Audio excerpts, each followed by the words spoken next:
All right. So in this room, we have both the people that I personally invited to really join and be part of this conversation. And this is, I think, all of you are camp builders or very strongly, I'm looking at you, Simon, or very strongly involved in the core team of the Gathering of Tribes, if not building or participating in building a camp. But the link of this session has also been shared with the much wider events that I just mentioned before. And so there will be some people sort of watching on the side, and my idea is that we can have the core circle of those that will be sharing their stories, and people around can listen depending on how it goes and how inspired you all are by the topic. We may have some time at the end to open out to questions and more interactions with everyone in the room. But I think it may be quite a lot of people, so we will see. Before we get started, does anyone have any questions? Is anyone deeply confused about the space? You can also ask a question if you're not deeply confused. Okay. It looks like we have clarity. Fantastic. Great. So I would like to start with a quick round of check-in. It's not that many, so it should be fine. Those that are watching or listening that have their camera off and that are muted, please feel free to turn your camera on just for this part of the meeting. And to take part in the round of check-in and introductions, if you want to remain hidden, that is completely fine. We accept shyness in the space. And the prompt for today's check-in, let's keep it simple. Please share your name, your physical location, where your body is right now on this planet, or maybe not on this planet, your tribe, which you can choose as your own interpretation. Some people consider their organization, their tribe. For some people, it's the group of friends that they're around. So see how it resonates within you, and what's alive in you right now. And for the last one, what's alive in you right now? If you could keep it short, but just share a project or something that you're working on that is really making you vibrate. It doesn't have something that you're working on. It can be something that you're playing with also.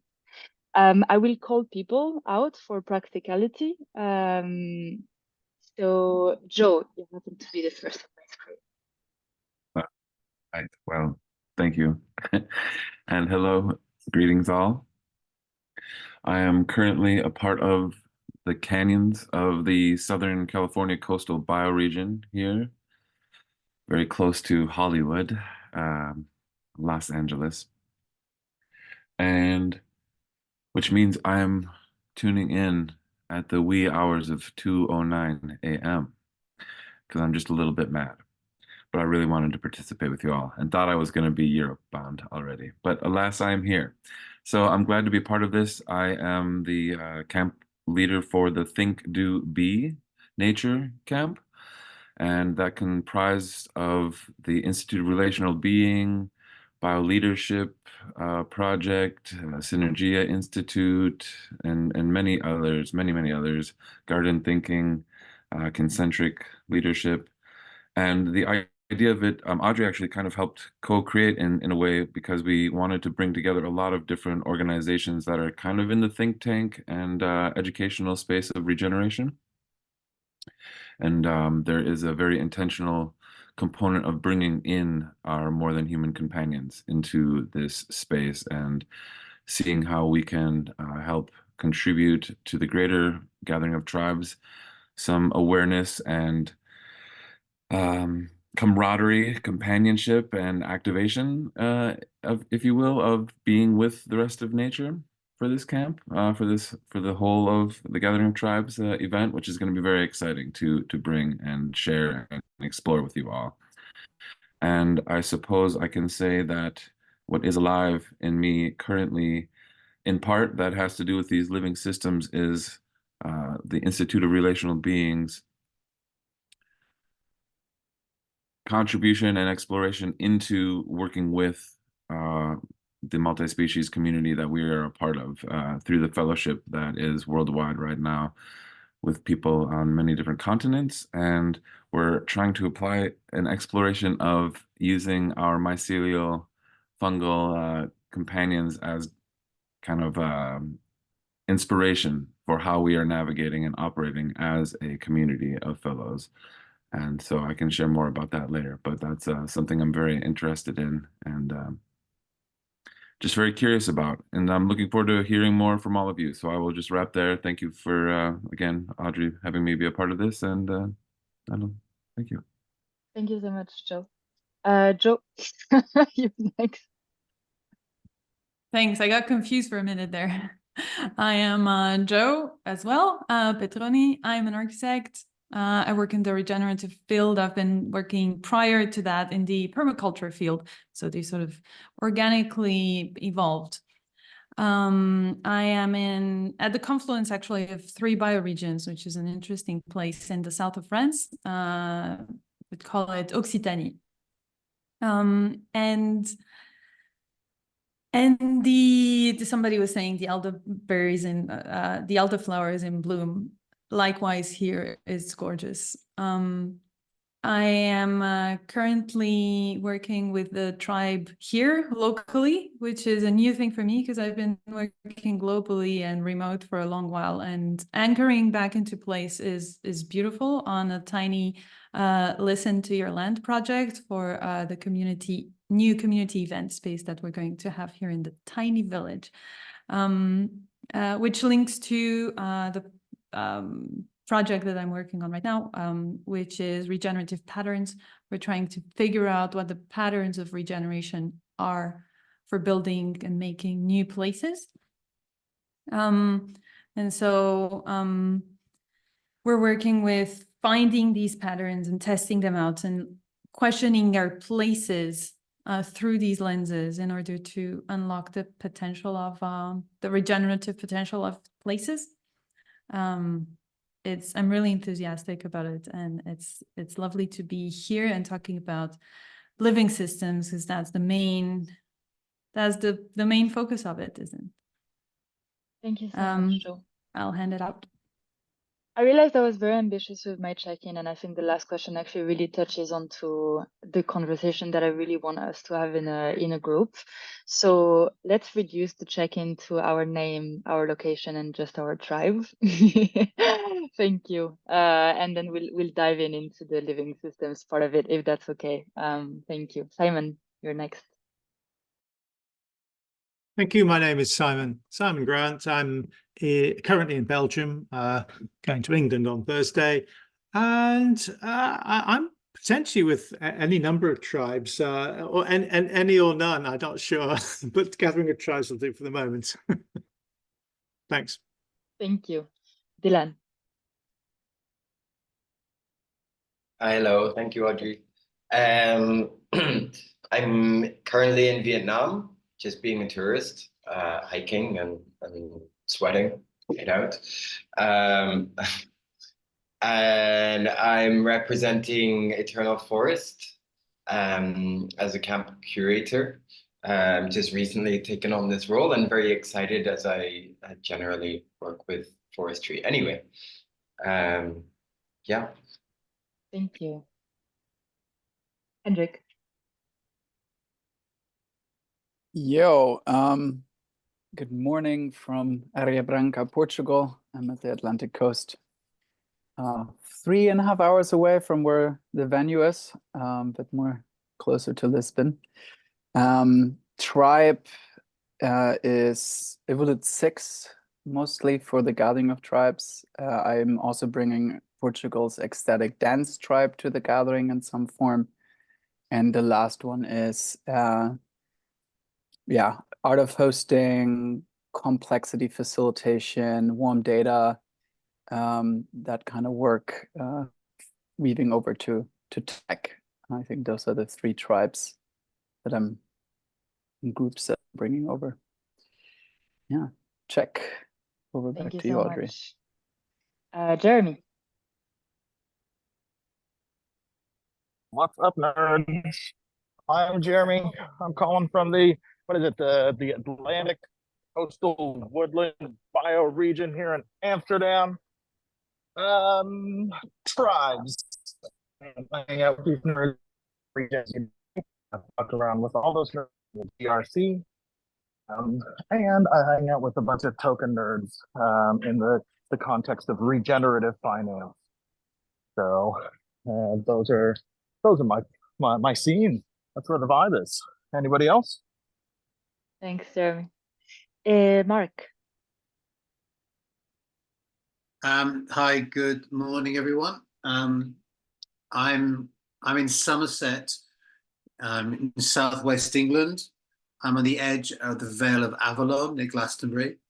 I'm the designer for the Frequency Village camp, which is Frequency Village is a project I'm co-founder of, which is a whole systems eco-village community project in the Azores on Selmagal Island. And that is the project that I'm very much vibing with right now. And we'll be bringing that to the camp.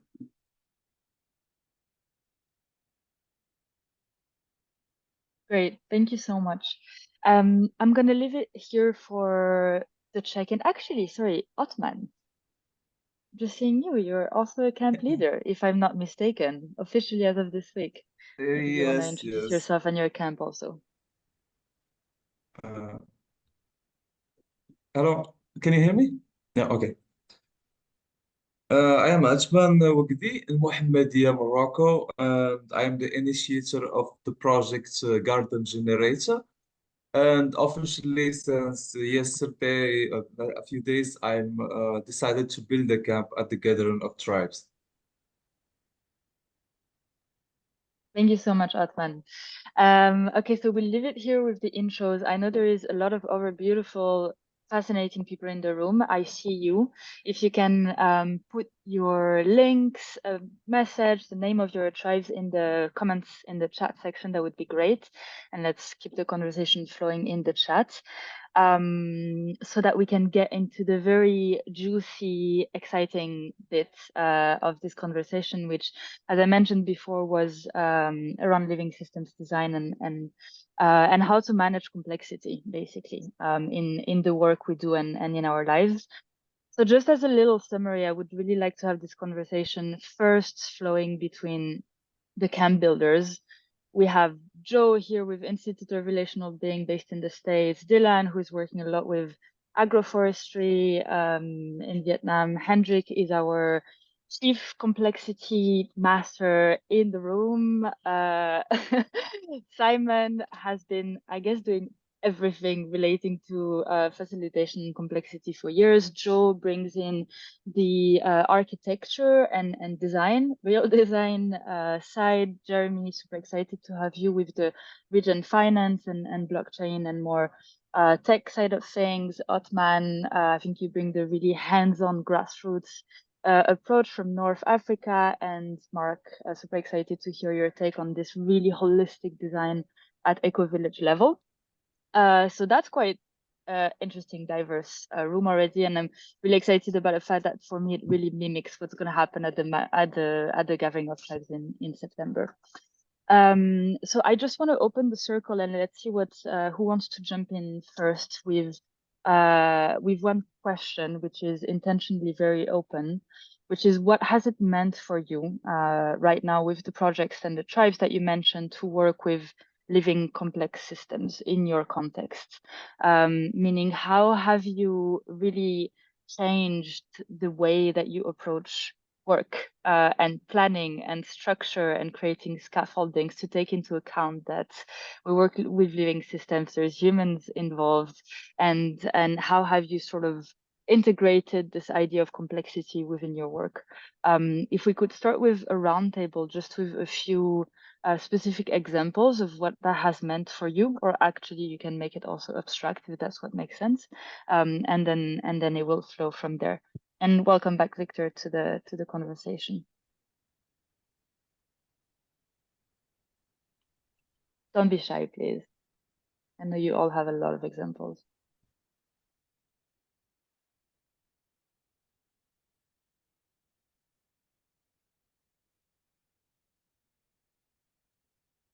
Joe, Colhane, I know you can talk to this, please.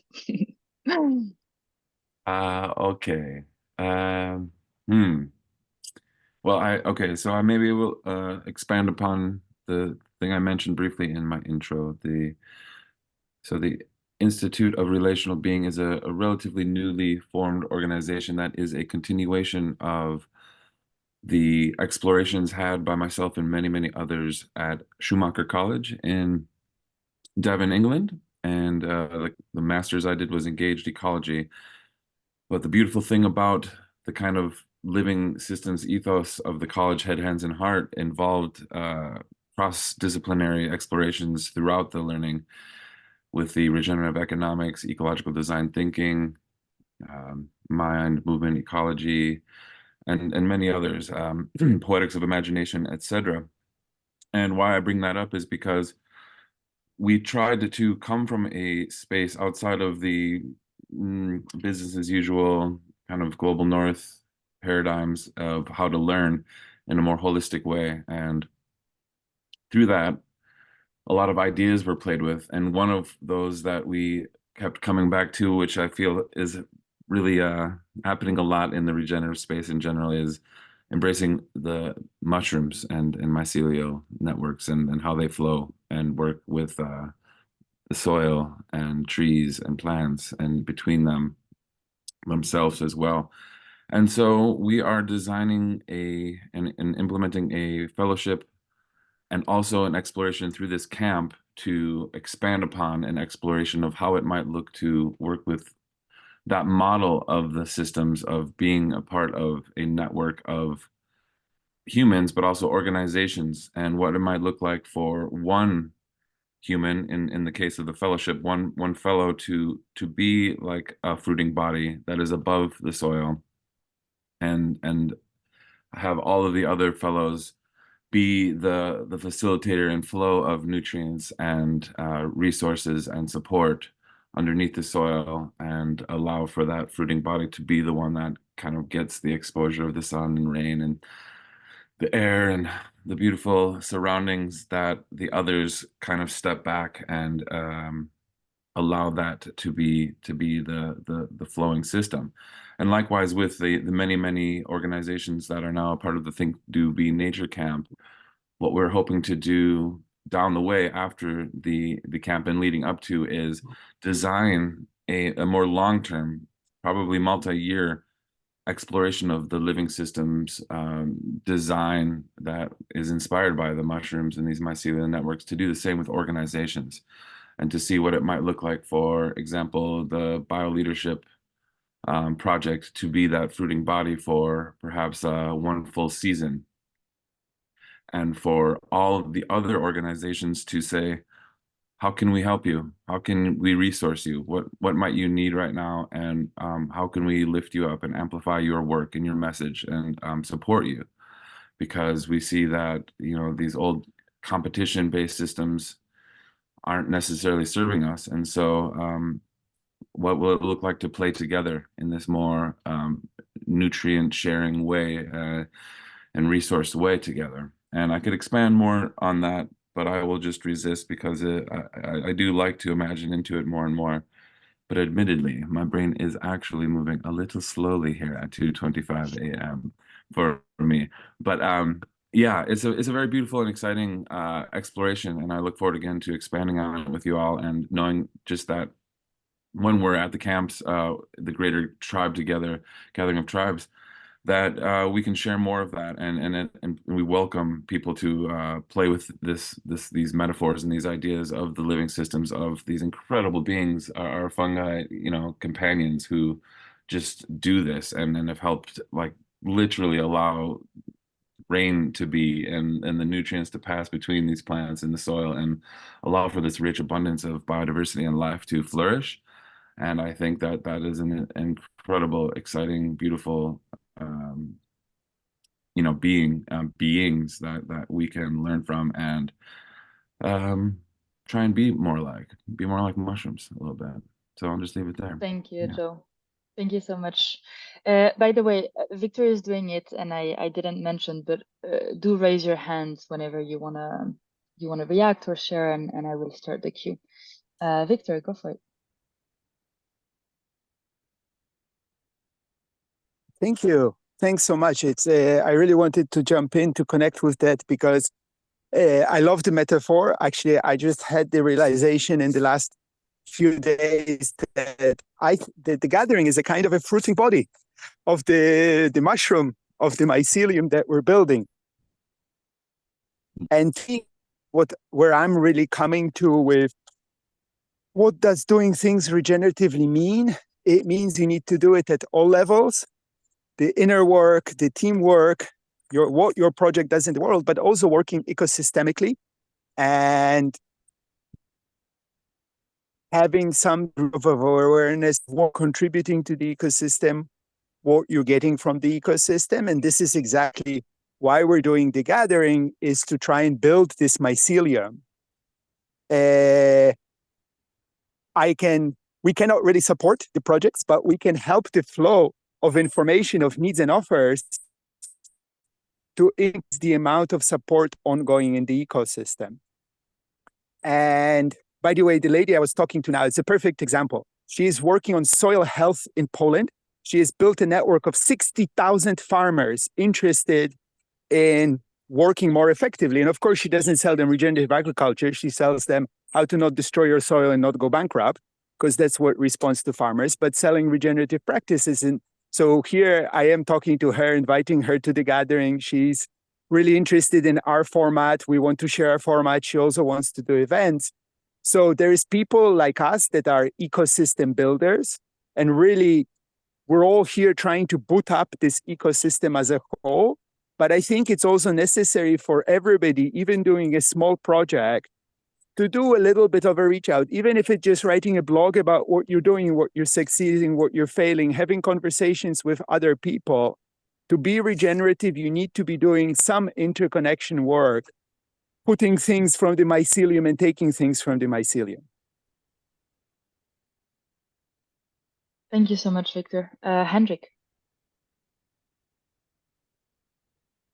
Yeah, question out of the warm data space, Nora Bates. And I don't know if who knows her or who has come across her. I've been in that space since maybe you can give a quick 2020. intro, Hendrik. Actually, I'm I not think sure like everyone knows. going deep into, like, Google her, the Bates Institute. Her father, Gregor Bateson, coined cybernetics, one of the originators of the whole systems thinking theory and space, and her great grandfather coined the term genetics and all the mess that's around it. He actually refused to get a knighthood for his work because he said it's corrupted now and it's misused. And there's a whole story and funny interviews with her talking about it.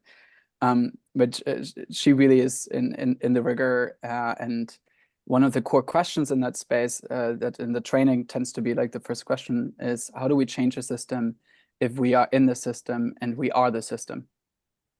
And I think that was one of the things that really broke my patterns of coming out of learning and development. And I teach people skills where I still think there's a degree of value, but then that most, like the pattern of there's a problem and now we're a solution, there's a linear path. And actually when you're really like in living systems, there's like all the messiness, and then you actually create possibilities, and then somehow we end up in a different constellation, but we don't know. There's no directionality and knowing involved. It's way more with being what's at and where we are, and then recognizing what can we shift a bit that might shift, and just shifting one piece shifts everything.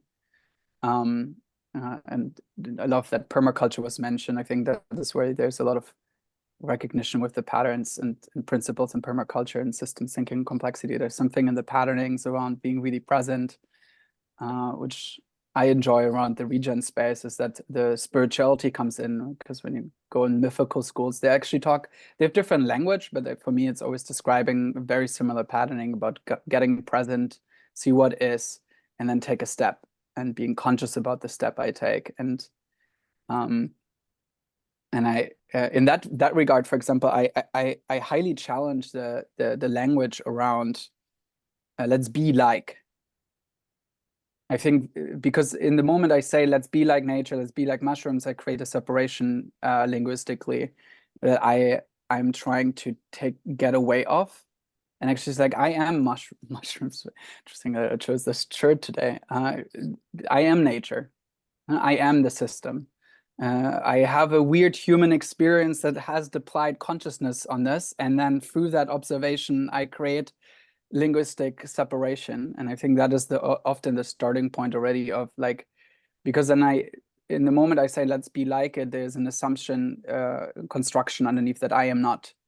And I think that is often a starting point already where that is the perpetuation of the same separation. And I like the intent behind it too. So like in the sense of starting a conversation, that's why this question of Nora came into my mind.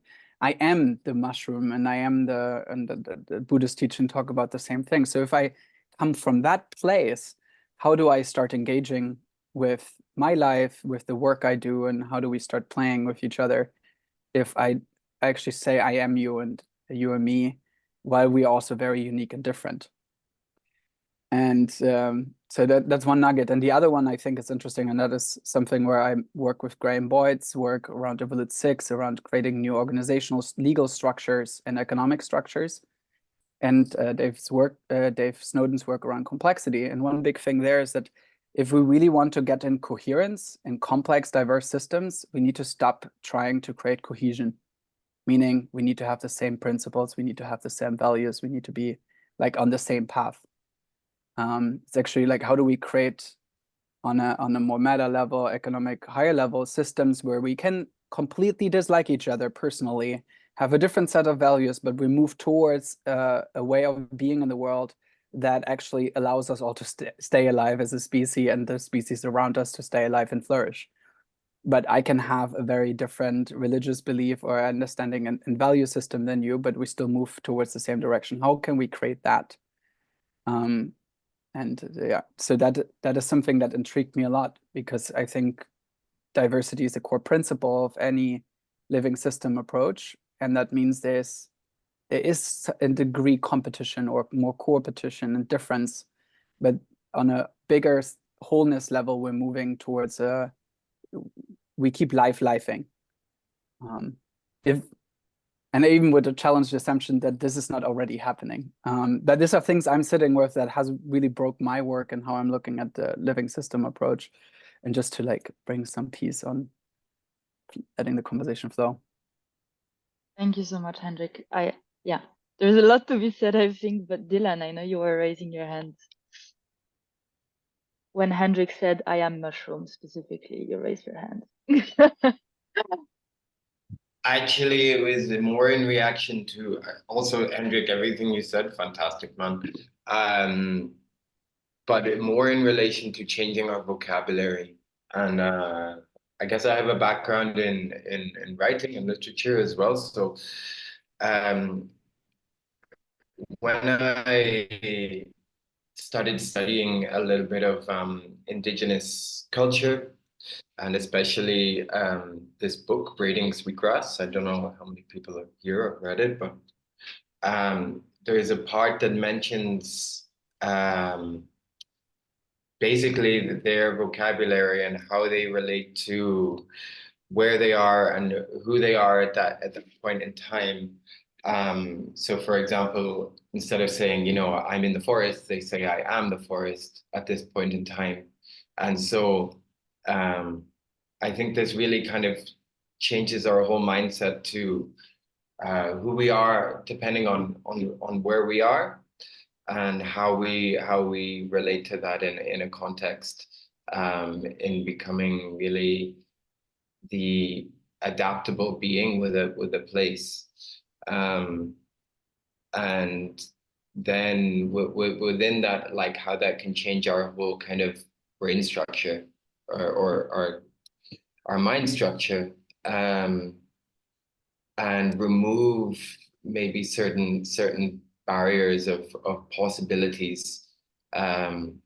So yeah, in the context of we are a regenerative culture, you know, that's just something that amplifies and can really ripple out to people and really break down the ideas of what is possible and impossible. So yeah, thank you. Thank you so much. Simon, I think you had your hand raised. Okay, thank you. I'm not sure if this is the right time to chip in, but I wanted to put a different perspective from Hendrik, and looking at this similarity and diversity thing. I think, and again looking at Nora Bateson, I think that I've seen quite a bit of a tendency to sort of like go right away from, oh no, it's not this, it's all that. And actually it's funny because I see that as actually introducing a new polarization, which is actually really not so, I don't find so helpful. I mean, I'm interested in building systems to help people connect based on similarity, because I've seen in my own life firsthand how a lack of coherence in terms of values can make living together very, very difficult and time wasting. I'm involved in a number of projects to build knowledge commons to help people learn and collaborate. And again, knowledge commons depends on a certain amount of coherence between people, not on what they're saying, but on the way in which they say it. I'm very much see myself as in the space between the left and the right hemispheres. If you look at Ian McGilchrist's work, in the sense of in the sense of, yes, okay, certainly left hemisphere thinking has been over dominant and oppressive in many, many ways. It's also given us lots of things, and I don't want to go, oh no, the left brain is rubbish, you know, let's all go back to being intuitive all the time and being totally embodied and forget the head. No, the head is wrong, the head is bad, the heart is everything. No, we need balance. That's my position. And I think in that context, I look for both intergenerational and interstage collaboration, because if we look at adult development, even if you unless you believe in Nora Bateson's total rejection of of stage ideas, then we evolve into understanding complexity. We evolve into being able to cope with uncertainty and so forth. And so I think, to me, the challenge with complexity is very much that how do we actually how do we help people who are confronted by far too much complexity and therefore regress, therefore go into simplifying their world, therefore going to, I mean, and these days politically, the simplistic narrative of right-wing populist movements, for example. How do we help people understand and be secure enough in order to be able to accept complexity, which is inherently challenging? And that's what I would love to see us doing through a kind of really through agreement, through understanding better how we can talk to each other, giving us a good vocabulary and means of collaboration. And that's, of course, what I was helping Audrey with the Gathering of Tribes. Thank you, Simon. Jo. Thank you, and what a great segue. Let me lower my hand first. Yeah, so there's so much to like, my brain's popping with what all of you have said before. And I think then what I'd like to touch upon is, you know, segueing on the idea of diversity and bringing in the idea of scale. I think that's what I've been working on as well in the past couple of months, in trying to figure out where scaling globalized solutions is appropriate and where finding the diversity of a at a certain scale, and working with diversity, and where each is appropriate, and that's in a way what the patterns are about. And I find myself working with two layers of patterns in a way, like a universal layer, a meta layer of patterns, which are universal and not scale bound, which then determine a lower localized level of patterns, which defines the DNA of a place. And in that, I'll bring this idea of ecologies and of places, and how every single place ecology is different from the one 10 kilometers further away. And for me as an architect, that means responding to that specific ecosystem with a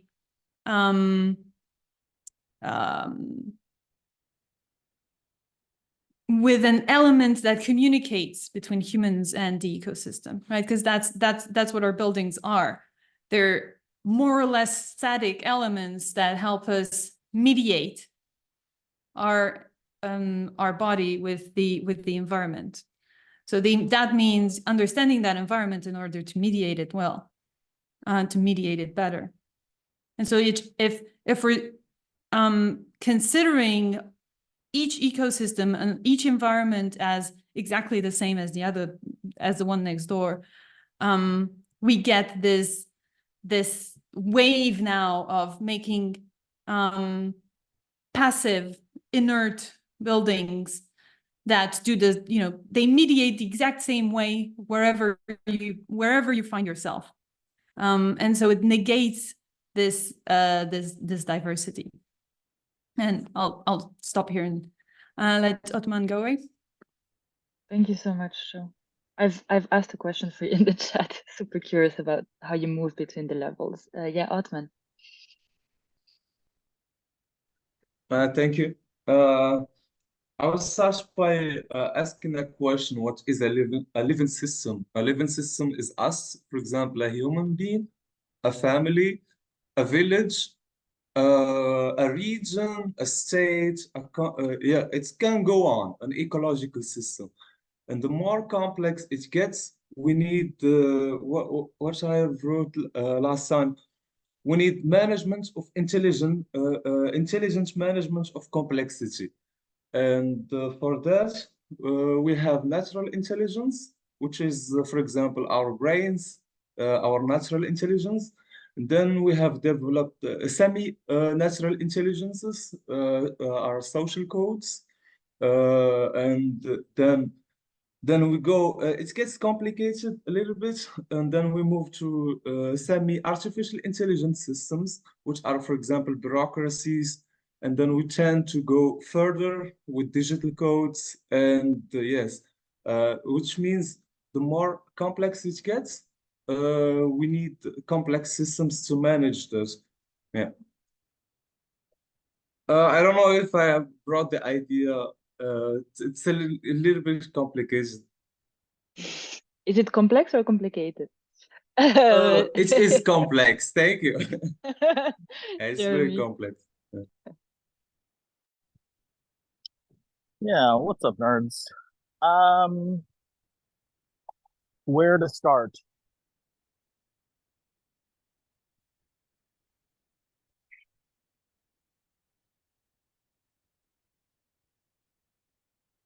Well, first I notice that like our stock and trade right here is in sort of this exchange of ideas and proposition. And I really want to point out that the map is not the territory. I think in trading and propositions, now let me qualify this to give this difference a chance of landing. I love these propositions, right? I love all of the things and all of the nerdy things and all of the super giga meta nerdy things that are being talked about and mentioned. Like, we love all of these things. And while there's certainly value in the education around these things and the insights and knowledge that they bring, like, I don't think the conversation on a propositional level is going to get us there. And I don't think that's the thing that we yearn for, frankly. And so as I hear this conversation about all of these things I love, I also notice that I have a lot of difference. And some of these things I'm triggered by and go, oh yes, that's my motherfucking jam. Some of these things I'm triggered by and I go, that's too different for me right now. And that makes me kind of freak out and get pissed off and want to say something and want to go, no, that's not the vibe, right? And I think that is generally a risk in trading in propositional knowledge, in that, like, we are in the head level of the experience. We are in the brain, and we are in the space of causality. And so, like, I just want to take some space to have a fucking breath and, like,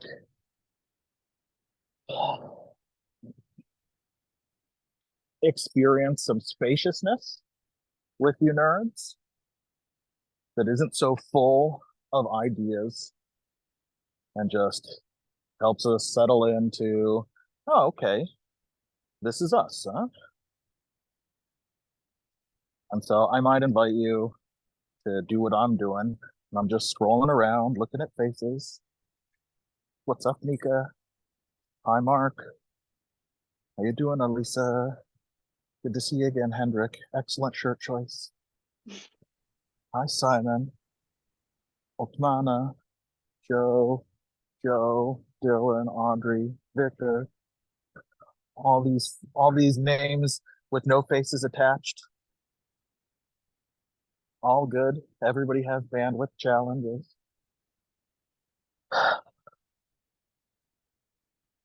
And so I'm really curious about how we can escape the propositional in this context and lean much more into the vibe that we want to cultivate with each other and offer ourselves to more spaciousness to play around and explore that. And what I notice is that's often a thing that happens in the body. So as I do this, I notice some butterflies in my belly, right? I notice my heart is really racing and my breath is like, oh God, I am taking up space in common space. And I hate it when people take up space. Oh my God. Oh. Anybody else?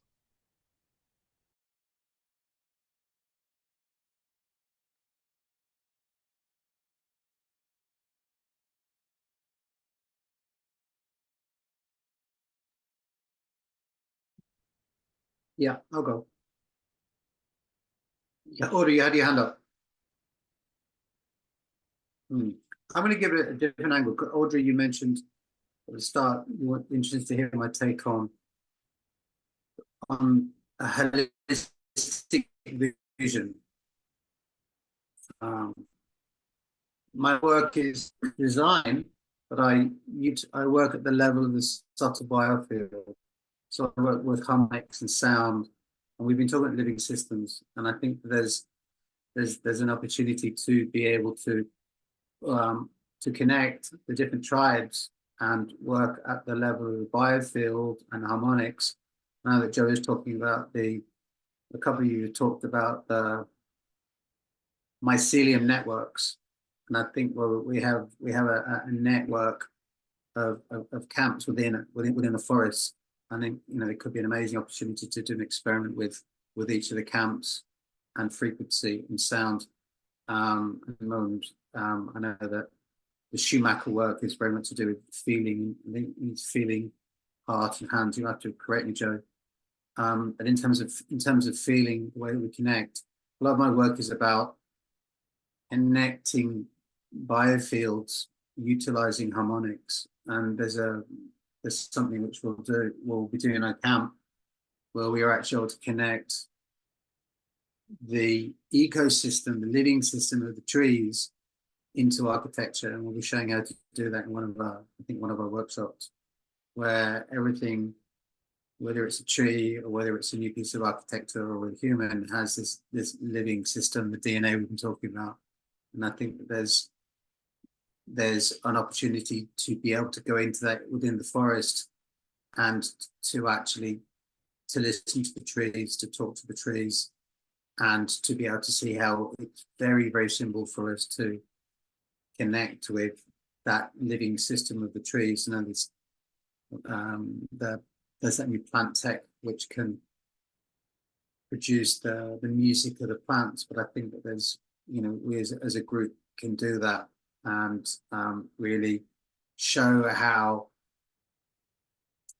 our connected consciousness, even talking about life force and living systems, where the two sides of the same coin, where there's life force, there's consciousness. And I think that we've also been talking about networks and information, all of this in an organic situation, where, you know, in a living forest. I think we can have fun with that and start to play with the sound and the trees and the mushrooms all together. And I think we could have really wonderful time developing a living system, you know, beyond the organizational and the aesthetic and the philosophical, but really just getting our feet in the dirt and connecting and recognizing that we're one big holistic system, you know, that interconnected, and have lots of fun talking to the trees and the mushrooms. And we can throw some advanced harmonic science at it as well. I think it could be a great little workshop. Thank you so much, Mark. Super excited to see that camp coming alive. I wanted to react to what came before, but actually I think it weaves into what you shared, Jeremy, and what you shared, Mark, quite nicely. For me, what came alive was this idea of interdependency. I had a very beautiful conversation just yesterday with a leader in the DAO space, and she was basically grilling me on the design of the Gathering of Tribes, which was fascinating because it forced me to really go deep into why are we doing this? Why is it co-created? How is the budget working? And so on and so forth. And one thing that came forward at some point was she looked at me and she said, but you're taking all the risk, right? If Hendrik says, yeah, I'm building a camp and I'm bringing 100 people, and Hendrik brings 2 people, well, Hendrik is fine, but what happens to you? And so we got into this space, which was really interesting. She wasn't bringing it as a criticism, but just as a fact, right? And she's partly right. And the more I thought about it, the more I came to the conclusion that, well, yes, and that's the whole point. So for me, it's the living systems part means that we are an ecosystem and we all have a function in the ecosystem, right? I am Audrey, I do whatever event production. I need Joe and Hendrik and Dylan and Jeremy and so on and so forth. And I don't need them to be doing what I'm doing. I need them to be doing exactly what they're doing in this moment so that I can continue doing what I'm doing. And so I wonder if in engaging with and embracing complexity in living systems, there is this idea that we have to take the risk because we have to recognize that we're very strongly dependent upon everyone else in that room. Like right now, my livelihood is partly in the hands of all of you, right? So is my inspiration, my joy, the next projects that I will come up with, and so on. And I wonder if there is this step that is, yes, I will take the risk to recognize the dependency which is here anyway. And what happens if we all take that step at the same time and all recognize that we are an ecosystem and we are a collective that depends upon itself and that we depend upon one another. And rather, right, than doing what we've been doing for the past 100 years, it seems, which is I am an individual and I need no one and I can manage my own finances and projects and so on, which is big, beautiful illusion that doesn't really lead anywhere.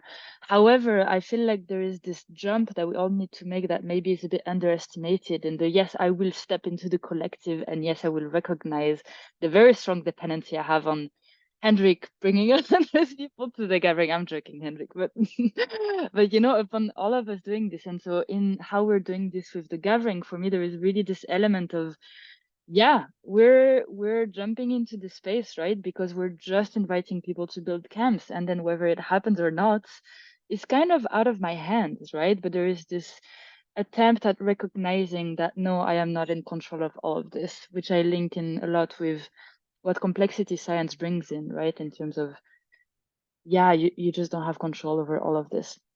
And so, Jeremy, linking into what you said, just in terms of like, for me, this is how we can take the idea and anchor it in the space, really. Like, I am taking that jump, and then let's see what happens. Yeah. Anyone else willing to put their livelihoods in the hands of Hendrik? And it's a joke and partly not. Just as a reference, originally we had a huge Erasmus Plus proposal in case I would have funded 100 people to come around, and that kind of fell through because of their timeline change, because of overwhelming amount of applications. So dealing with bureaucracy is an interesting thing. And for me, what you brought up, like this, I'm just piggybacking on one thing that really and building on Jeremy's piece, like observing one's own reaction. The topic of risk is super interesting, working with organizations and institutions and entrepreneurs, like who's taking the risk, and how do we manage risk mitigation, and what are our perceptions of how we deal with it, and what control mechanisms have we built in the legal structures that we operate with. If an organization goes bankrupt, who's carrying it, who, like, the resources invested, and it dissolves, acknowledging on a higher level the failures actually lead to new insights and moving things forward. But like, as you said, everything being reduced either on a person, and then our legal structures actually having mimicked that idea of the individual on organizations, and being separate from each other. And then how do we, like, your original question, what's your experience with living systems work, and then bringing that, enabling entrepreneurs mainly, and funding institutions now shifting into a different pattern, but needing to do it within the existing legal realms. Like, I'm in a group where we're looking and building new venture studio designs and new investment structures in order to allow money to be more distributed widely rather than making a small percentage of people rich. But then we meet the legal requirements of setting up investment institutions, and then that has like we cannot do, we want to do more of it, but we're legally not allowed. And then if we do it, the people who actually set up the legal organizations that are then liable could end up in jail, et cetera, et cetera.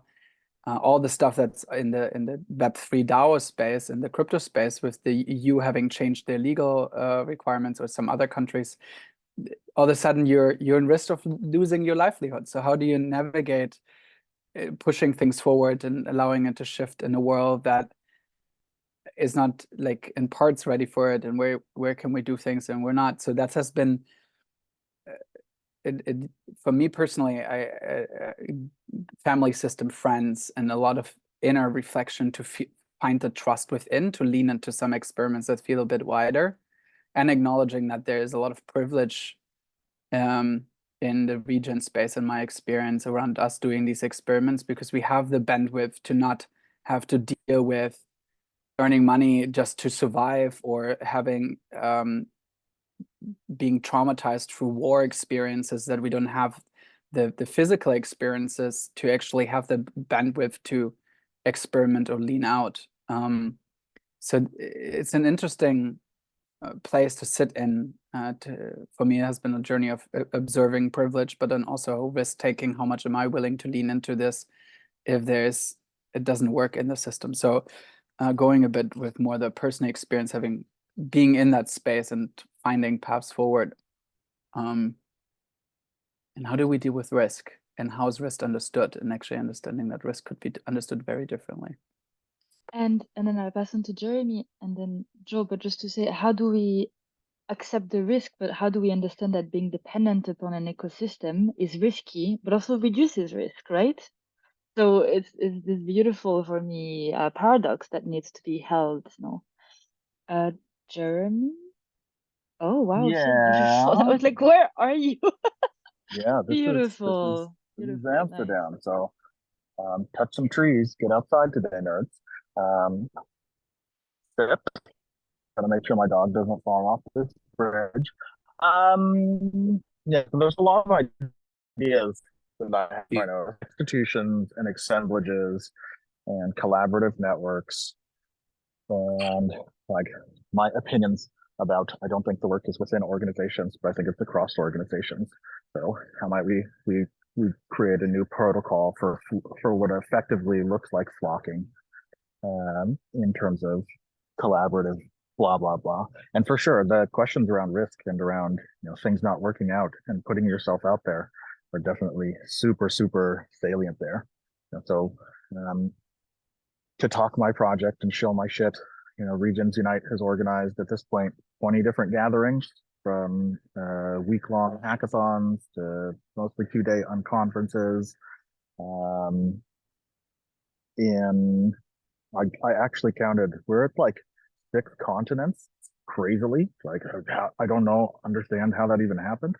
And really without a chance in hell of a business model.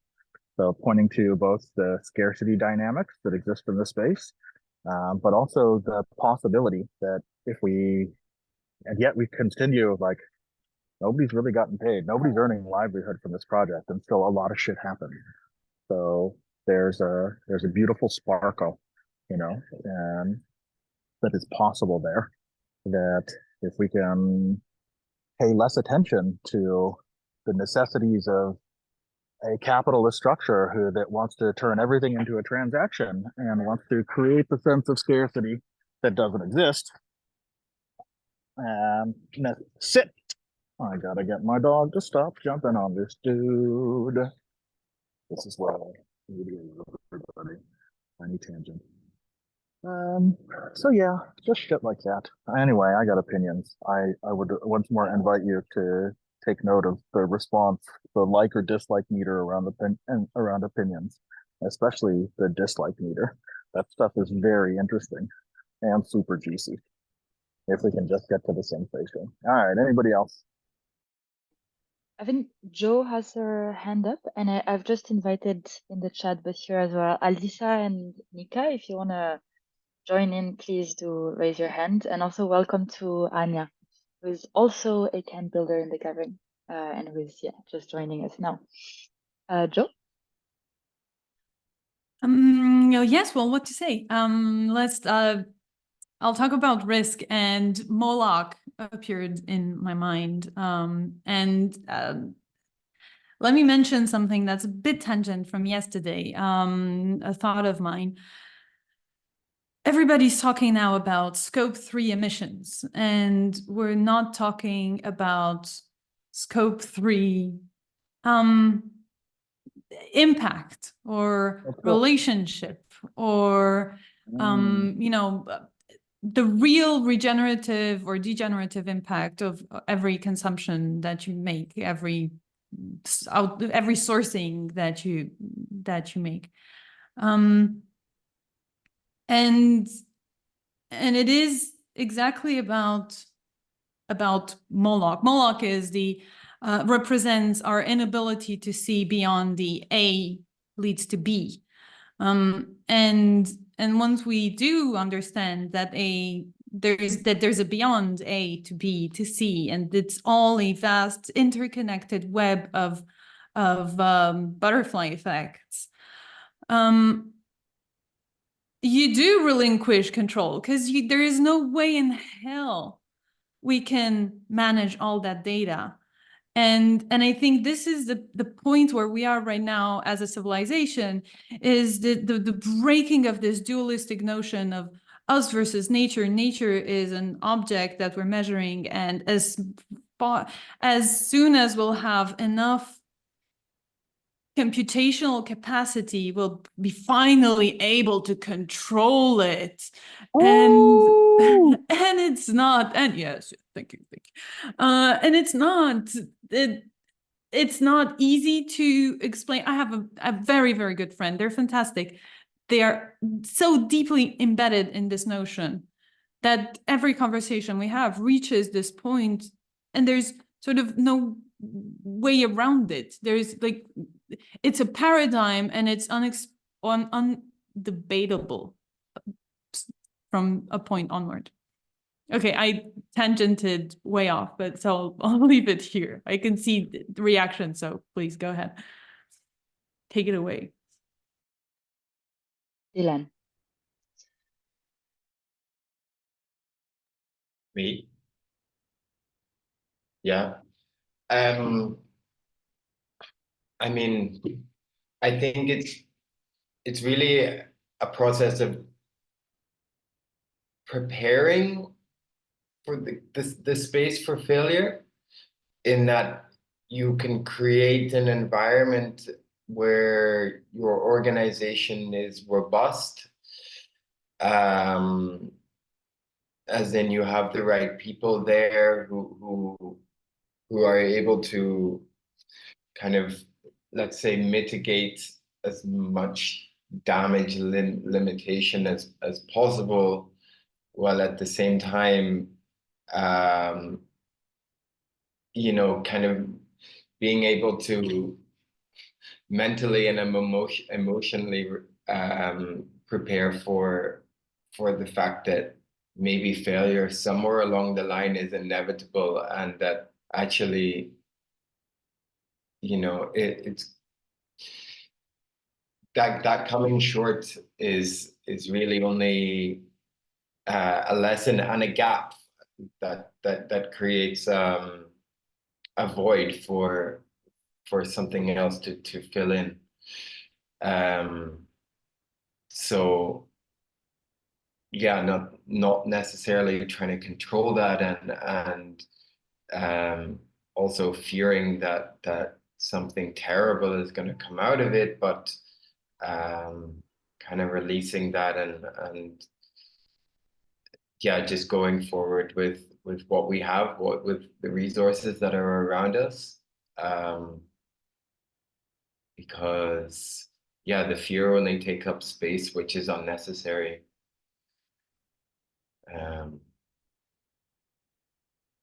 Yeah, you know, it's not necessarily a great use of time to fear, but to create adaptability, dynamic, and robustability. The same way that nature will, you know, if a tree falls, then something else is going to grow in its place, or nature is already prepared. There's already seeds there dropped for new growth to start. I guess maybe that's the biggest thing to take away from it, that, you know, make sure that there's already seeds there for that to grow in its place. Thank you so much, Dylan. Yeah. Anya, I think you have your hand up. I don't know if you can hear us. Yes, I Great. would just like to come in for a moment to the spontaneous gathering online, and maybe to just quickly introduce myself. I live in southwest Portugal. I was involved with Vitor and Audrey in co-organizing parts of the first gathering, and I'm looking forward to contribute something for this version. And I hear my coup was the failure, and how to allow for a sort of safe enough to try status that, of course, many of you probably are very aware and build into your living systems building. So from a sociocratic point of view, that is something that we in Portugal are very familiar with in the Southwest. There's quite a lot of projects, including the projects I'm involved in, that really try actively to encourage a safe enough to try approach. And I would just like to give a gift of the meaning of that really is, it's not like, okay, let's try and see, we're probably going to fail. It's rather, if we have the safe enough to try, have we heard all the voices? These are the voices around the table. Is that a collective yes? And great if the voices around the table have given that it seems pretty safe enough. We've looked at all the different angles of this one topic that we'd like to try. Is there another voice? In our case, since we're a land project, we try to, it's not straightforward, but we try to call for the voice of nature. What if? So that is maybe just a gift to push it a little bit further, because in the regenerative movement, let's say, a lot of things are not defined. We're trying to do something, again, a bit different, etc. So, but still safety and doability and impact, right? Measurement is what, yeah, I'm hearing is important to explore. What impact are we leaving also with our tests in the regenerative realm? So I pass back to Audrey. Thank you. Thank you so much, Anya. Yeah, thank you for this perspective of the grounding. Anya works and co-leads this very, very beautiful regeneration project in the south of Portugal, by the way. Anya, maybe you want to put some links in the chat, which brings me to a initial wrap up of this conversation, for which I want to show you this. This is where the gathering is going to take place, in that tree. No, but I'm on the land. It's actually correct. I'm on the land. The I don't like to say the venue, but let's say, yeah, the venue of the gathering. And I've been here since Friday. And to go back to what you were saying, Jeremy, for me, I've realized by being here and living here and taking the time to be in the space, how important this was for me and how I can see the immense value of this online two-dimensional space where we can talk about ideas and be very much in our heads, in our brains, and ideate, which I love because philosophy is so much fun. But also how I was actually, and I am actually completely unable to produce or to co-create an event without being in the space of the event. And it really dawned on me that for all the conversations I've been having for the past 9 months about place-based and regenerative projects need to be grounded in the earth and so on and so forth, I was like, this is what it meant. I need to be walking on this land to be able to understand where the camp's going to be and how will people interact and where may they meet or where may they have a space to retreat. And I have no idea, right? But what I know is that the way this nature here, which is super beautiful, is informing how we will be together at the gathering is huge, much more than I would have imagined. And it's not that I want to throw away the space of ideas and two-dimensionality of the internet. It's just that I think we may underestimate the importance of the ability to move between one and the other. I need to be in the space here, grounded in the earth. And then I want to be with all of you who are currently representing, I don't know, I think as many countries as there are people on this call. But how can we take this information from one space and bring it to the other and so on, which echoes what you were saying, Joe, I think, about the meta patterns and then the local place-based patterns and how we move between them. So that's my last word. I'm posting photos and videos, by the way, of the land in our Telegram groups. So if you haven't joined them, feel free to. I would like to bring this session to a close. This is a recording session, so I just want to do a very quick round one-word checkout. I think it was quite an intense conversation, so I want to offer a 15-minute decompression breakout rooms, which will not be recorded after the checkout for those who want to stay, for those who have more to say outside of the recording, if that's okay. For the checkout, I want to keep it very simple. Hendrik, please help me. You said one word, so maybe let's. I think what's beautiful is that most of us, or all of us, are going to see each other in September. Isn't that exciting? And we're going to walk on land and around trees and get to know each other's ideas in 3D. So maybe from like, what are we carrying here into what is to come in 1 to 3 words, and just do a blitz round in that sense. Thank you so You're much. carrying from here that is going to feed the space in between before September, because it's still a couple months, in 1 to 3 words. Thank you. I'll call people again. Victor and then Anya. Mycelium. Anya and then Jeremy.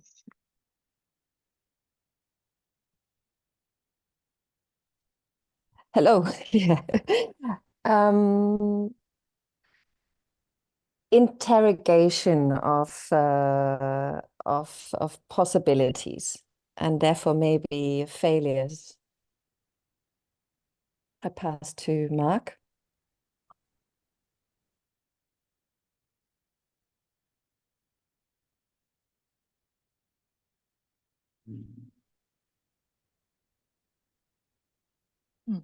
Mark?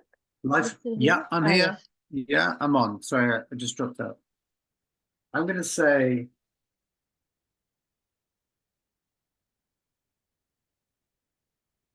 harmonic life force and interconnected consciousness. All right. Alisa. Interbeing. Nika. Curiosity and interconnectedness. Otman. Natural intelligence. Hendrik. Over prepared and under structured. Dylan. Budding structures. Simon. Curiouser and curiouser. Joe. Petron.